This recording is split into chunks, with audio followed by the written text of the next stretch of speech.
Hello, today I have a message called Above the Fray, and it keeps repeating in my mind because I'm in the US and today's election day. So, above the fray on election day. Um, Here is the short version. Okay. Find a place where you feel uncertain about someone. Find yourself looking down on any strife on earth. Now find yourself with your divine siblings as they are, looking down with you. Find your shared willingness to bring healing to the mind you share. Tuned into the mind of peace you share, you see and experience from this place. So at the same time I'm receiving this and I'm called on to go deeper into it and talk from it, I have to admit in my personal experience it's like a great chunk of fear has floated up to the surface, and I'd say I have to deal with it, but it's more like I have to allow it to just go. So here we are. And if you find yourself experiencing any disturbance or unrest, maybe you're in the US and it's, you feel this nervous tension. It's always us. It's always related to our own mind. It'd be so easy to say, oh, everyone's riled up about election day and I can feel it, but we can use this to our own advantage and say, this is a chunk of fear I've held on to. I thought was protective. I thought was practical and useful. Here it is. It's floating free now, and we can let it go. We can let something real and sure and certain take its place. We've been using fear, the idea of fear, to try to control what we see as our idea of how things are. And this is the chance to let it go. We can elect to let it go. So there's our option. When I got the first statement, find a place where you feel uncertain about someone, I also got the word surety kind of blinking in my mind, and the idea that I needed to look it up. So when I looked it up, it has multiple meanings. It can mean certainty, but it can also mean a person who takes responsibility, who's legally responsible for someone's debt or failure to fulfill a duty. And boy, does this go right to the heart of all the fear that we ever experience, because all the fear or tension or criticism that's trying to direct it outward, we could feel comes from we've failed to fulfill our duty as the child of God. We've made this world to block out the love of God and to pretend that this little kingdom of strife is real. This little kingdom that ends in death for everybody is real. And of course there's a feeling of having failed. And of course there's a feeling of debt and responsibility. But behind all that is actual certainty. So the word surety brings up both things, like what we've been hiding all this time, like what our guilt is really over, being a murderer. If you've made a world where all your dollies die, that's their fate because they're bodies and they die, yet then you're a murderer, right? I know this sounds crazy, especially if you're new to this, but if you made up your world, if you're dreaming this, if you're hallucinating this, but you think it's real, there's this very hidden layer of guilt. And we cover up this hidden layer of guilt for having made something. It's not real, so we don't need to feel guilt. We just imagined it. But we think it's real. That's why we feel the guilt. That's why we feel the fear. That's why we're trying to project stuff outward and find something, anything to criticize. And if you're in the US, or I'm sure some people outside the US have opinions about this election, then you can find something to criticize. It's not hard, but it's all about this hidden guilt and fear over having made this world of strife and blocked out to the best of your ability what is real, the love of God. So the real surety, the real certainty that has nothing to do with debt and obligation and failure and responsibility, and you're not responsible for something that didn't happen. The real certainty is here. The love of God is here for everybody right now. And that's something we can keep turning our attention to steadily. Okay, so find a place where you feel uncertain about someone. It could be yourself. It could be a candidate. You'll run into it today.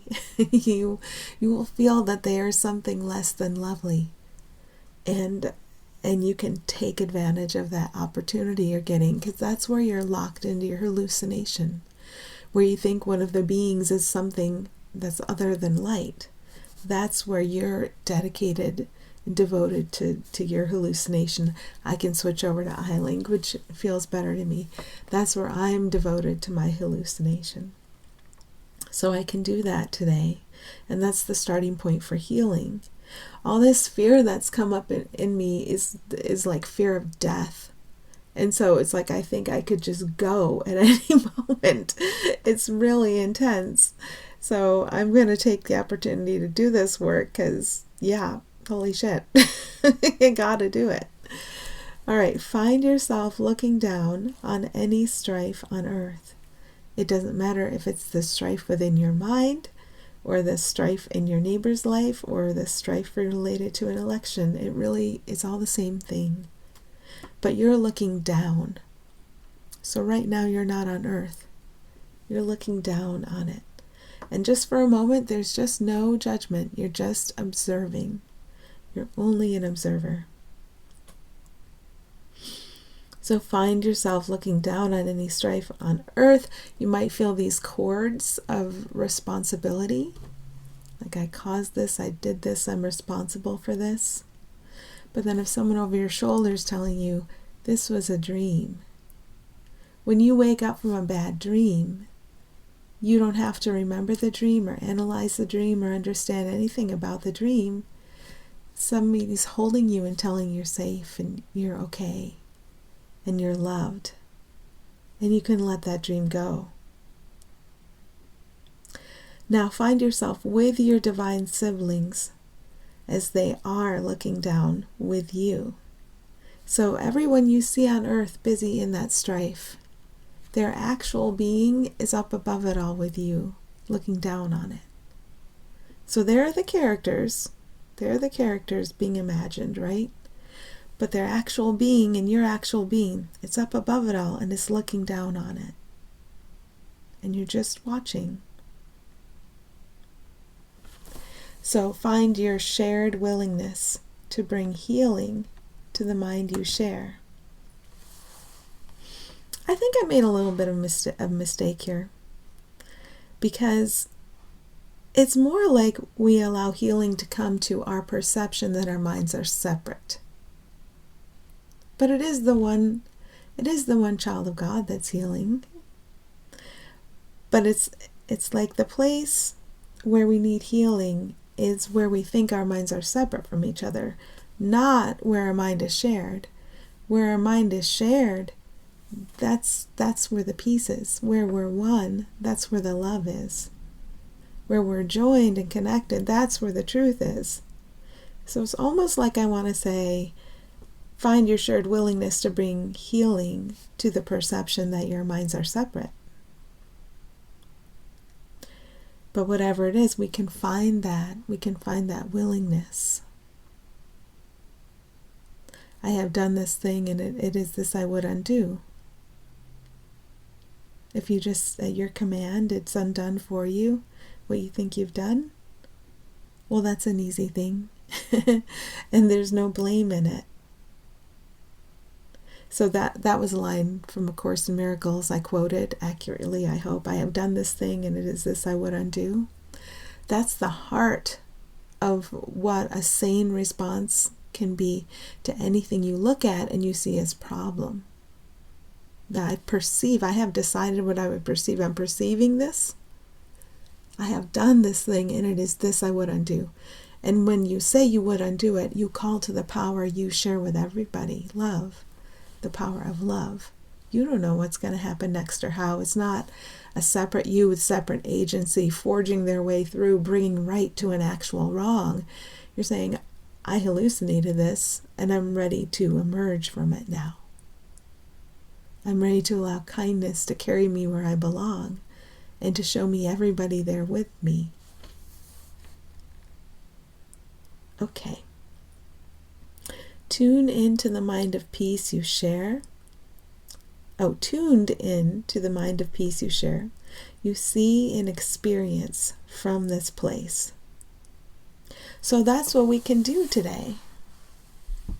We can return to the mind of peace we share when we notice we've wandered away from it. And we can admit we don't know how. If we're in the middle of experiencing a great chunk of anxiety. I know we share a mind of peace. I'm willing to be carried there. I'm willing to experience from this place, from this mind of peace that all of us share, all of us with no exceptions. That's different. We have to admit that's different. Because we're used to looking all this at the separate aspects of our world and judging them all and finding some of them lacking, some of them nefarious, some of them evil, some of them especially good. But if you tune into the mind of peace, all of us share, no exceptions. The best of us and the most monstrous of us, the most beautiful of us, the most repulsive of us. It doesn't matter what our services are. We tune into the mind of peace, we actually share. Then we see and experience from this place. And that's something we can turn our attention toward many times a day, just remembering it's here. This mind of peace that I share with everybody is here for me and everybody right now. And I can see from this place. And I can experience from this place. I love, I am love, and I am loved. I love, I am love, and I am loved. And same goes for everybody as a being, setting all the characters aside as a being. I love, I am love, and I am loved. And we can see everyone in the same position right now. See them as they are.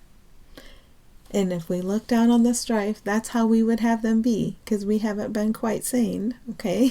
So all the different characters in opposition to each other, that's how we would have them be. You can't see anything other than how you would have everything be. That's how the hallucination works. But come back to we love, we are love, and we are loved. That's available for everyone to rest in at any point, at any time. At any time at all, we can come back and sit here for a couple of seconds. I love, I am love, and I am loved. Okay, I think that's everything. Happy healing to you today. Stay above the fray. And I'll be there with you as much as I can.